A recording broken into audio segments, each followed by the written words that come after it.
Բարև ձեզ։ Ստեփան Գրիգորյան YouTube-յան ալիքի մասնակիցներ։ Ողջունում եմ ձեզ բոլորիդ։ Այսօր նոյեմբերի 25-ն է։ Մենք շարունակում ենք մեր աշխատանքը ու այսօր նորից կանդրադառնանք ռուս-ուկրաինական պատերազմին։ Նորից կանդրադառնանք այն մեծ ջանքերին, որոնք դնում են Միացյալ Նահանգները լուծելու այս կոնֆլիկտը, եվրոպացիները նորություններ կան։ Երկու օր առաջ մենք հանդիպեցինք, բայց այս վերջին 1.5-2 օրվա մեջ փոփոխություններ կատարվեցին նույնիսկ այն ծրագրի, որը ներկայացրեց Դոնալդ Թրամփը ու ասում էր դա վերջնական տարբերակն է։ Ամերիկացիք հանդիպեցին, պաշտոնական բարձր պատվիրակությունը Մարկո Ռուբիոյի գլխավորությամբ հանդիպեց Ուկրաինայի պատվիրակության հետ Ժնևում ու լուրջ առաջընթաց այդ process-ում կա։ Այսօր անպայման կքննարկենք Ռուսաստանի արձագանք, ուղղակիորեն դա շոշափում է մեր ապագա անվտանգությունը։ Միանշանակ բոլորը դա հասկանում են, նաև Հայաստանում, ու ես շատ ուրախ եմ։ Ու այսօր կշարունակենք այդ թեման։ Ես պետք է ասեմ, որ Ջոզեփ Բորելը ելույթ ունեցավ նախկին արտգործնախարարը Եվրոմիության, հիմա դա Կայա Կալասն է, միջև այդ Ջոզեփ Բորել։ Հիշում եք, մարդ, որը պաշտպանում էր մեր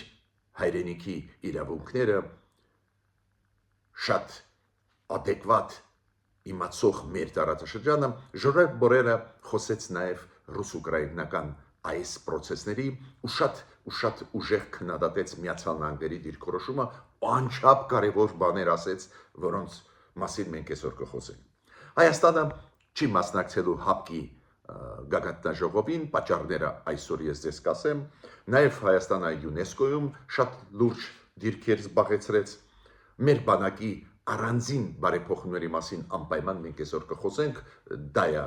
մեր երաշխավորը, մեր բանակը, ռեֆորմացված բանակը, բարեփոխված բանակը, մեր ապագա անվտանգության երաշխավորը, դա կարևոր բաղադրիչ է ցանկացած երկրի համար, առանձին մտքերով ստեղ ուզում եմ ձեզ հետ կիսվել։ Ուրեմն այսօր էլ մենք ունենք շատ բաներ քննարկելու, ուսումնասիրելու, խոսելու, բայց ես ուզում եմ սկսել մի լուրից, որը մի կողմից շատ տխուր լուր է, մյուս կողմից մենք պետք է հպարտանանք, որ հայ ժողովուրդը տվեց մեծություններ շատ ու շատ տարբեր ոլորտներում, նաև սպորտում, մահացավ Նիկիտա Սիմոնյանը, լեգենդար Սովետական միության ժամանակվա ֆուտբոլիստ, հայ ազգությամբ, հայրենասեր մարդ, ինքը ամբողջ կյանքը նվիրեց սպորտին, ֆուտբոլին, ճանաչված էր ամբողջ Սովետական միությունով, ինքը մահացավ, 99 տարեկան էր։ Ցավակցում եմ հարազատներին, մոտիկներին, բայց իրոք այդ կորուստ է հայ ժողովրդի համար։ Նիկիտա Սիմոնյանը, ես ուզում եմ բոլորիդ հիշեցնել, բերեց նրան, որ Երևանի Արարատը դարձավ Սովետական միության չեմպիոն 1973 թվականին։ Մենք միշտ մեր հպարտանում են այն ֆուտբոլիստներով, որոնք Արարատի կազմով չեմպիոն դարձան 1973 թվականին, բայց չպետք է մոռանանք, ով էր գլխավոր մարզիչը։ Այ հենց Նիկիտա Սիմոնյանը։ Ես պետք է ասեմ, որ երկու անգամ Նիկիտա Սիմոնյանի գլխավորությամբ Երևանի Արարատը դարձավ Սովետական միության ֆուտբոլի գավաթը ստացավ երկու անգամ 73 թվին 1900 եւ 75 թվին։ Նիկիտա Սիմոնյանը իրոք փայլուն ֆուտբոլիստ էր, ճանաչված ֆուտբոլիստ, լեգենդար ֆուտբոլիստ, ինքը եւ օլիմպիական խաղերի, ֆուտբոլի օլիմպիական խաղերի չեմպիոն էր Սովետական միության կազմում եւ 4 անգամ որպես ֆուտբոլիստ դարձավ չեմպիոն Մոսկվայի Սպարտակի կազմում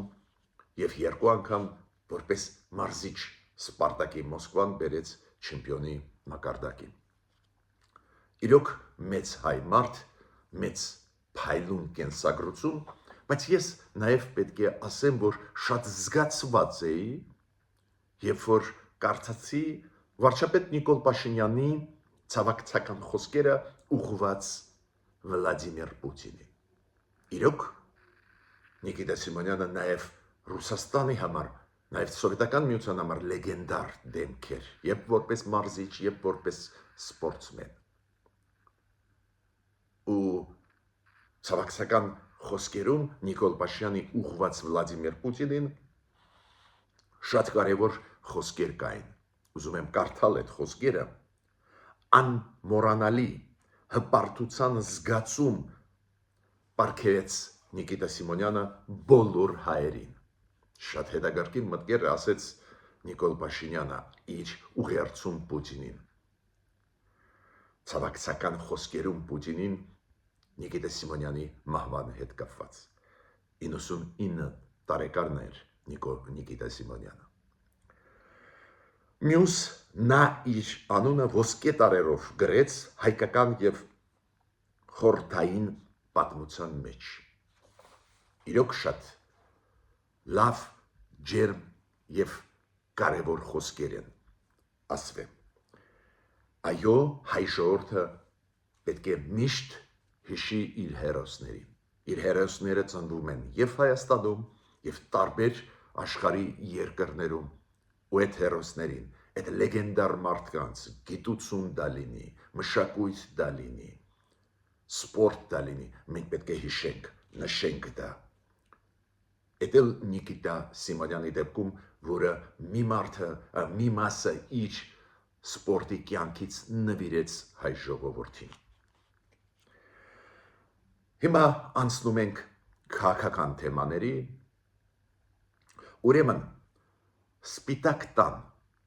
պրես քարտուղարը Կերոլայն Լիվիտը հայտարարություն արեց։ Ինքը այդ հայտարարությունը արեց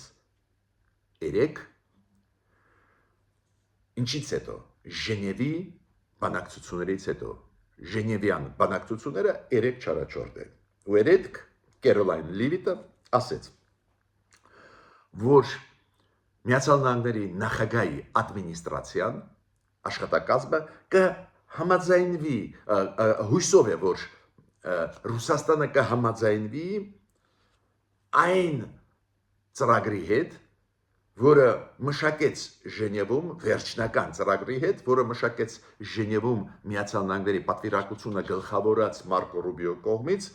Ուկրաինայի պատվիրակության հետ։ Մենք հիմա վերջնականորեն պատրաստում ենք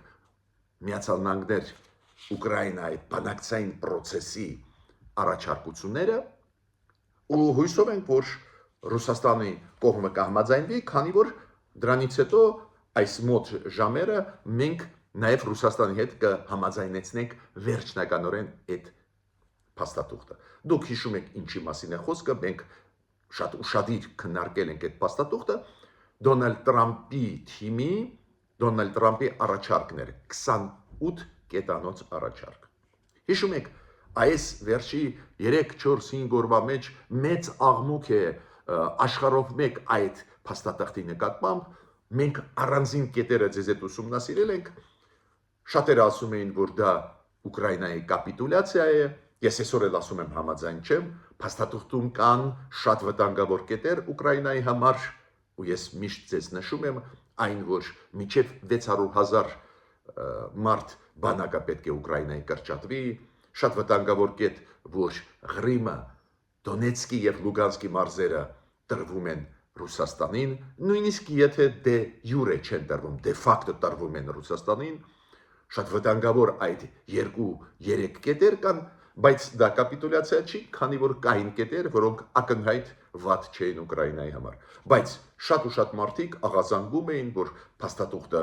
պրոբլեմատիկ է, ու դուք գիտեք, եվրոպացիք նաև լրջագույն ճնշում սկսեցին Միացյալ Նահանգների վրա, Գերմանիան, Ֆրանսիան, Մեծ Բրիտանիան, նաև Կանադան, շատ ու շատ բարեկամ ժողովուրդներ, պետություններ լրջագույն ճնշում սկսեցին Թրամփի վրա, ու Թրամփը ուղարկեց Ժնև Մարկո Ռուբիոյին եւ իր գլխավորած Մարկո Ռուբիոյի պատվիրակությունը Ժնև, որ ուկրաինացիների հետ փաստաթղթի հետ քննարկեն, խոսեն։ Ինչքան ես հասկացա, Ժնևում լավ անցան այդ բանակցությունները, ավելին պարոն Զելենսկին Ուկրաինայի նախագահ տեղյակ պահեց ու իր սոցցանցերում գրեց, տելեգրամներում գրեց, որ ինքը տեղյակ պայեց եվրոպացիներին Ժնևում անցկացված փաստաթղթերի հետ կապված, այդ փաստաթղթի հետ կապված Ժնևում անցկացած բանակցությունների հետ, ինքը տեղյակ պայեց եւ պարոն Անտոնիո Կոշտային, Եվրոմիության նախագահին, եւ Ֆինլանդիայի նախագահին, եւ Լիտվայի նախագահին, պարզը ինչու իրենց ինքը տեղյակ պայեց, քանի որ եվրոպական առաջնորդները այսօր պետք է հանդիպեն Zoom-ով, տեսա կապով ու քննարկեն ու համատեղ կարծիք ասեն,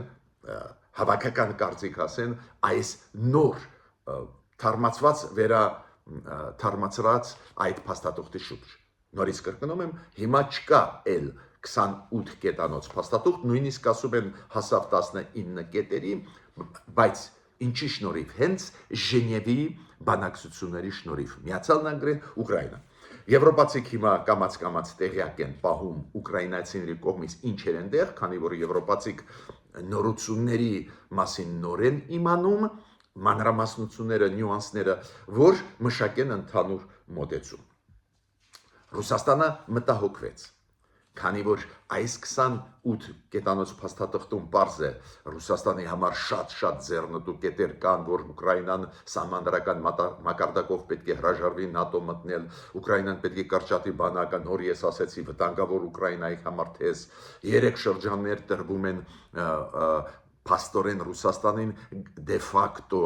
Ղրիմը, Դոնեցկի եւ Լուգանսկի մարզերը, ավելին այն տեղերից Դոնեցկի, Լուգանսկի մարզից, որտեղ որ կանգնած են Ուկրաինայի զորքերը, իրանք պետք է դուրս բերվեն։ Այո, կան կետեր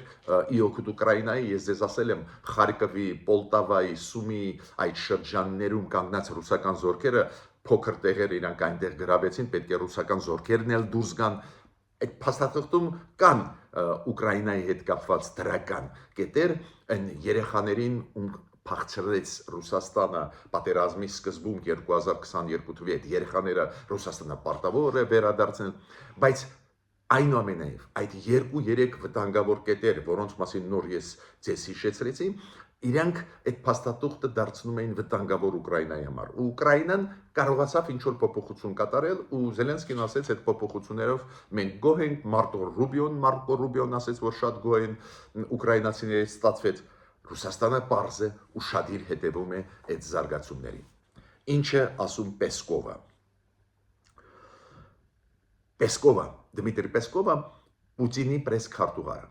Այս բանակցություններից հետո Ժնևյան Պեսկովը ինչ է ասում, որ այն բանակցությունները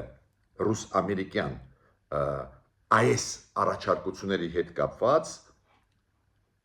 այս առաջարկությունների հետ կապված Դոնալդ Տրամպի 28 կետանոց փաստաթղթի հետ, որը ես ասեցի 28 կետ չեն, վերամշակված են Ուկրաինա Միացյալ Նահանգներ պատվիրակությունների միջև Ժնևում։ Այս փաստաթուղթը Պեսկովը ասում է, այս շաբաթ մենք չենք պլանավորում քննարկել, քանի որ ամերիկացիք ինչ ասեցին, ասեցին մենք աշխատեցինք ուկրաինացիների հետ, հիմա մնաց համաձայնեցնել այդ փաստաթուղթը Ռուսաստանի հետ։ Մյուսը Պուտինը զգուշացրեց Ուկրաինային, որ լուրջ հետևանքներ կլինեն, եթե Ուկրաինան չընդունի այդ 28 կետանոց փաստաթուղթը, որը ես նորից կրկնում եմ, հիմա 28 կետանոց չի, փոփոխություններ կատարեցին Տրամպի թիմը Ուկրաինայի նախագահ Զելենսկի թիմի հետ Ժնևում։ Եվ Ուշակովը, շատ կարևոր դեմք, օգնականը Պուտինի, շատ կարևոր դեմք իր թիմում, ինքը ասեց, որ մենք համաձայն ենք այդ 28 կետանոց փաստաթղթի հետ, այն փոփոխությունները, որոնք առաջարկում են եվրոպացիք, ուկրաինացիք, մենք իրենց հետ համաձայն չենք։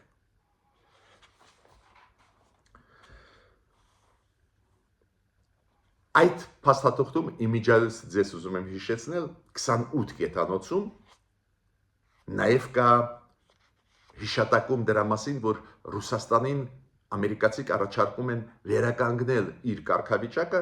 մեծ յոթնյակում, աշխարհի մեծ յոթնյակում, որտեղ որ ամենազարգացած տնտեսություն ունեցող պետություններն են։ Միացյալ Նահանգները, Կանադան, Ճապոնիան, Մեծ Բրիտանիան, Գերմանիան, Ֆրանսիան, Իտալիան, այդ մեծ յոթնյակ, որ նորից դառնա մեծ ութնյակ։ ու պարոն Ֆրիդրիխ Մերցը Գերմանիայի կանցլերը զգուշացրեց ամերիկացիներին, որ դա չիրականացվող ծրագիր է։ Քանի որ կոնսենսուսով պետք է լինի վերադարձը Ռուսաստանի ու ինքը ասեց եվրոպացիք մենք թույլ չենք տա, չենք համաձայնվի։ Ինչ եմ ուզում ասել, այդ փաստաթղթի հետ կապված նույնիսկ այն կետերը, որոնք ճակատագրական չեն Ուկրաինայի համար, նույնիսկ այդ կետերի հետ կապված եվրոպացիք չեն համաձայնվում, ունեն լուրջ վերապահումներ։ Բայց դեռ ամերիկացիք ուզում են համաձայնեցնել այս խաղաղության պայմանագիրը առանձին ուկրաինացիների հետ, հետո ռուսների հետ ու ինչ որ ընդհանուր փաստաթուղթ, հետո լսել եվրոպացիների կարծիքը, բայց եվրոպացիք պարզ է այդ բանակցություններից տեղյակ են ու մեսիջներ Տրամպին ուղարկում են։ Պետք է ասեմ, որ շատ հետաքրքիր արձագանք ստացան նաև Միացյալ Նահանգների Սենատում եւ Կոնգրեսում այս բանակցությունները Միացյալ Նահանգներ Ռուսաստան, Միացյալ Նահանգներ Ուկրաինա ու այդ 28 կետանոց փաստաթուղթը, որը նորից ասեցի, այս Ժնևի բանակցություններից հետո կա լուրեր, որ դարձավ 19 կետանոց։ Ուրեմն սենատորը, դեմոկրատը Մարկ Ուորները խստագույնս քննադատեց Տրամպին, ինքը ասեց դա կապիտուլյացիա է, իր գնահատականը նա է, եւ ինքը ասեց վտանգը այդ փաստաթղթի ինչու՞մ է։ Ինքը ասում է այնտեղ կան կետեր, որի համաձայն փաստորեն Ամերիկան խրախուսում է ագրեսորին։ Դա Ռուսաստանը, որը մտավ Ուկրաինա, գրավեց տարածքներ։ Ամերիկացին ասում են ոչինչ, որ մտար, ագրեսորես գրավեցիր, ոչինչ, 3 շրջան քեզ նվիրում ենք։ Ղրիմը, Դոնեցկը, Լուգանսկը։ Ես այդպես չեմ գնահատում փաստաթուղթը, բայց այդ սենատորը այդպես գնահատեց։ Ինքը ասում է ուրիշները նայելով այդ փաստաթղթին, փաստորեն տեսնում են, որ ագրեսորը խրախուսվում է։ Ու դա կարող է բերել լուրջ քայլերի տարբեր հարցերում, Թայվանի հարցում, այլ կոնֆլիկտային գոտիներում։ Ուրեմն ինքը ասեց, որ առանց Ուկրաինայի այդ փաստաթուղթը չի կարող լինել, չի կարելի խրախուսել ագրեսորին։ Պետք է ասեմ, որ շատ հետաքրքիր էր, որ հանրապետականների մոտ, իրենց թիմի մոտ Տրամպի մի քանի հանրապետական կոնգրեսականներ խստիվ դատապարտում են Տրամպին։ Տրամպը դա հասկանալով փորձում է բացատրություններ տալ, արդարանալ,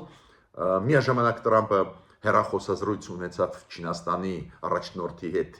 լիդերի հետ, Սի Ցզինպինի հետ, հեռախոսազրույցի ժամանակ իրենք մանրամասն քննարկել են Ուկրաինայի հարցը, ինչքան հասկանում եմ Տրամպը ուզում է միջազգային հարթակներում ու ամենաազդեցիկ պետությունների համաձայնությունը գոնե բանավոր ստանա, որ այդ փաստաթուղթը վատը չի։ Սի Ցզինպինը ասեց, որ հրավիրելով Տրամպին Չինաստանը, ասեց, որ ցանկացած խաղաղության միտված քայլերը իրանք դեմ չեն։ Փաստորեն Տրամպը ստացավ Սի Ցզինպինից, որ ինքը այս ծրագրի շատ դեմ չի։ Պուտինը քայլերը անում է, Էրդողանի հետ հեռախոսազրույց ունեցավ, ակնհայտ է ինձ համար պաշտոնական հաղորդումների մեջ նաև Ռուսաստանի կառավարության կողմից, Պուտինի ադմինիստրացիայի կողմից ասվում է երկկողմ հարաբերություններ քննարկվեցին, նաև Ուկրաինայի հարցը, բայց ինձ համար պարզ է, Պուտինը համոզում էր Էրդողանին, որ Էրդողանը ասի, որ այն ծրագիրը Տրամպի առաջի տեսքով 28 կետանոց լավն է, որ Էրդողանը այդ ծրագիրը ողջունի։ Ես ճիշտը դες ասեմ, համոզված չեմ, որ նույնիսկ այդ 28 կետանոց առաջի տարբերակը Տրամպի ծրագրի, որ ընդունի Պուտինը, քանի որ այնտեղ կան կետեր, որոնք Ռուսաստանը չի ընդունելու, ոչ մի տեղից Ռուսաստանը զոր չի դուրս բերի, ոչ Խարկովի մարզից, որտեղ մի մասը գրավեց Ռուսաստանը, Սումի, Պոլտավայի մարզերից չի դուրս բերի իմ կարծիքով, բայց Ռուսաստանը ուզում է ցույց տալ, որ այս փաստաթղթի հետ համաձայն է, ուզում է, որ ամրապնդվի այս տարբերակը, այլ ոչ թե վերամշակվածը Ժնևում ու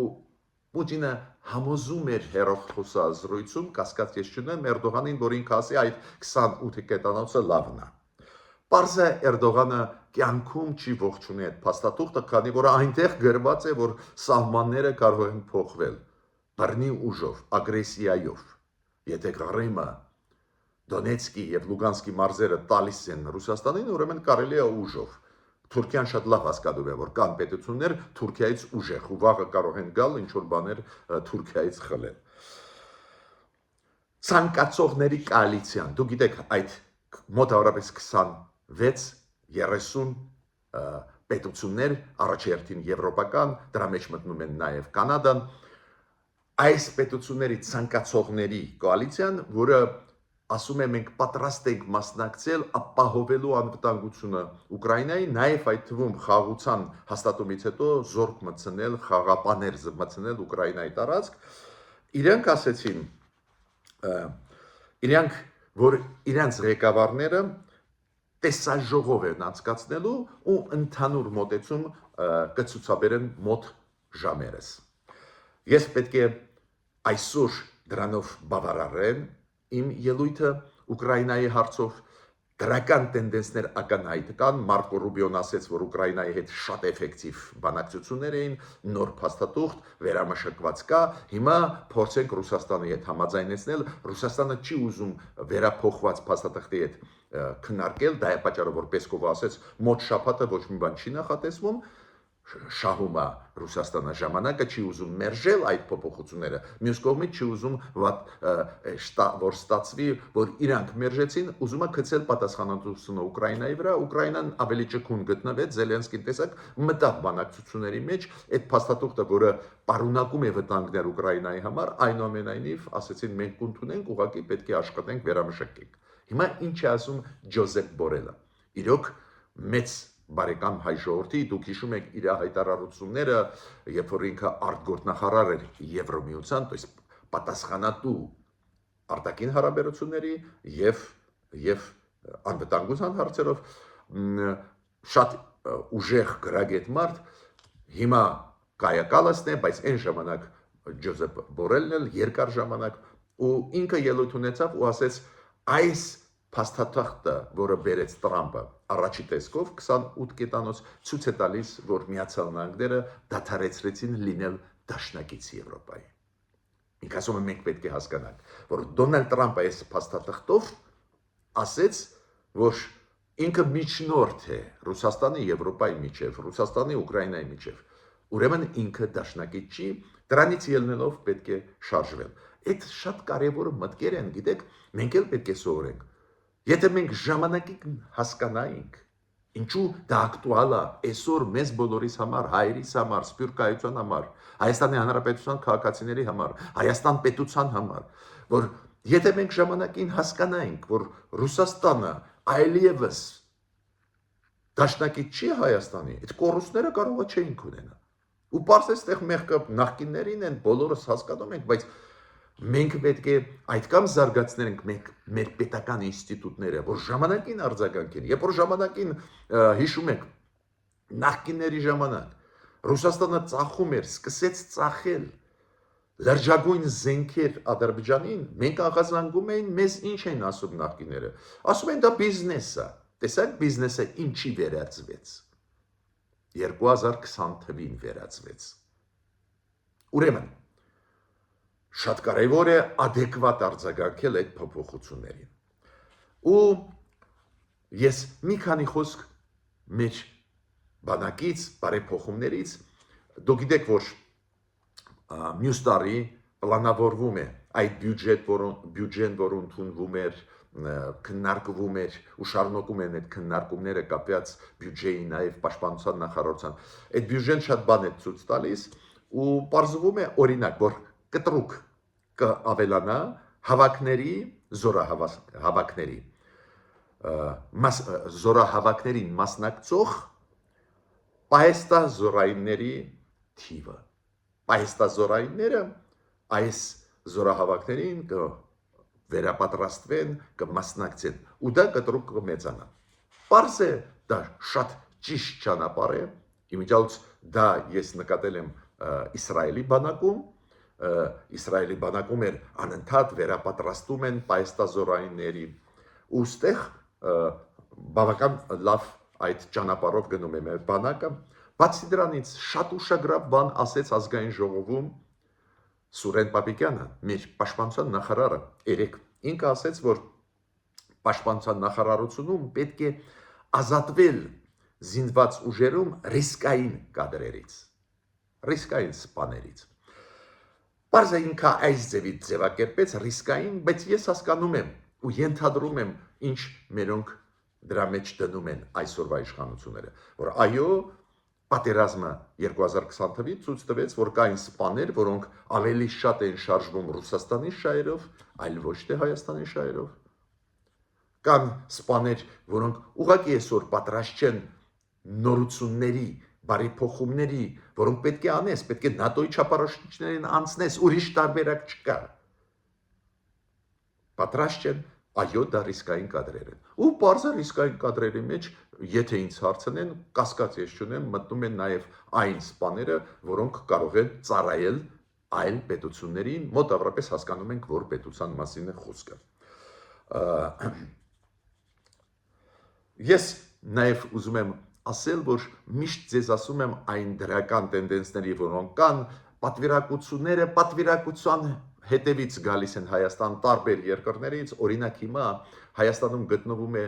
Ռումինիայի սենատի պատվիրակությունը, որը գլխավորում է Ռումինիայի սենատի արտաքին հարաբերությունների հանձնաժողովի նախագահն, Ռումինիան հետագարքիր պետություն է, Ռումինիայի հետ էլ պետք է ակտիվ աշխատես։ Ինչ եմ ուզում ասել, այս մի օրինակ բերեցին, բայց կարող է 10 այլ պատվիրակությունների նաև օրինակներ բերեի, դա շատ դրական է։ Հայաստանը ՅՈՒՆԵՍԿՕ-ի կողմից ընտրվեց, որ ՅՈՒՆԵՍԿՕ-ի համաշխարհային ժառանգության կոմիտեի անդամ, ու Հայաստանը առաջի տեղով անցավ այս կազմակերպություն ՅՈՒՆԵՍԿՕ-ի համաշխարհային ժառանգության կոմիտեի անդամ 105 ձայնով, 161 ձայներից առաջի տեղով անցավ, ես ինչքան գիտեմ նաև անցավ Ադրբեջանը, այդ շատ լավ է, ՅՈՒՆԵՍԿՕ-ում դիրքերը ուժեղացան ու մենք կարող ենք շատ ու շատ հարցեր մեր մշակույթի հետ, մեր ժառանգության հետ կապված բարձրացնել ՅՈՒՆԵՍԿՕ-ում եւ կարևոր հարցից ուզում եմ մի քանի խոսք ասել, Հայաստանը հերթական անգամ հրաժարվեց ՀԱՊԿ-ի գագաթնաժողովին մասնակցել։ Այս անգամ ՀԱՊԿ-ի գագաթնաժողովը կլինի Բիշկեկում, Ղրղստանում, նոյեմբերի 27-ին։ Հայաստանը հրաժարվեց նոյեմբերի 27-ին, 2 օրից ընթացող գագաթնաժողովի ՀԱՊԿ-ի մասնակցել, բացատրությունը նույնն է, որը տալիս է մեր իշխանությունը, որ ՀԱՊԿ-ը adekvat չի արձագանքել, չի ֆիքսել ագրեսիան Հայաստանի դեմ, ողջունում եմ, բայց դրա մասին ով խոսաց, ոչ թե ՀԱՊԿ-ի պաշտոնյաները, այլ Յուրի Ուշակովը, օգնականը Պուտինի, գլխավոր դեմքերից մեկը, նաև Ամերիկա, Ռուսաստան, Ուկրաինա, այդ լուրջ պրոցես բանակցությունների գլխավոր դեմքերից է Պուտինի, ինքը ասեց, որ Հայաստանը չի մասնակցում ու Հայաստանը ինչ է անում, Հայաստանը ասում է մենք չենք միջամտում ինչ որոշումներ դուք ընդունում եք, պարզ է, որ եթե մեր դեմ որոշում կընդունվի, Հայաստանը այդ որոշումը կբեկանի, քանի որ սառեցնելով ՀԱՊԿ-ում իր անդամակցությունը, այնուամենայնիվ վետո իրավունքը պահպանում է, ես ընդհանրապես դուրս կգայի ՀԱՊԿ-ից, բայց իմ կարծիքով միտքը մեր կառավարության նա է, որ զգուշավոր է մեր կառավարությունը, որ այդ ինստիտուտը չօգտագործեն մեր դեմ։ Հայաստանը ֆորմալ լինելով ՀԱՊԿ-ի անդամ, վետոյի իրավունքը ցանկացած պահին պահպանում է։ Ինձ համար կարևոր է, որ հերթական անգամ մենք գագաթնաժողովի ՀԱՊԿ-ի չենք մասնակցում ոչ մի մակարդակով, ոչ միայն առաջի դեմքի, ոչ մի մակարդակով, դա լավ է, սառեցրեցինք ՀԱՊԿ-ում, ՀԱՊԿ-ը ոչ մի օգուտ մեզ չի տա, մենք ճիշտ ենք անում, որ գնում ենք մեր բանակը դեպի ՆԱՏՕ ստանդարտներ բերում ենք։ Ես խնդրում եմ ձեզ բաժանորդագրվել, կիսվել, լայքել, այս աշխատանքը անչափ կարևոր է եւ սփյուռքայության համար, եւ Հայաստանի Հանրապետության քաղաքացիների համար։ Մինչ նոր հանդիպումներ։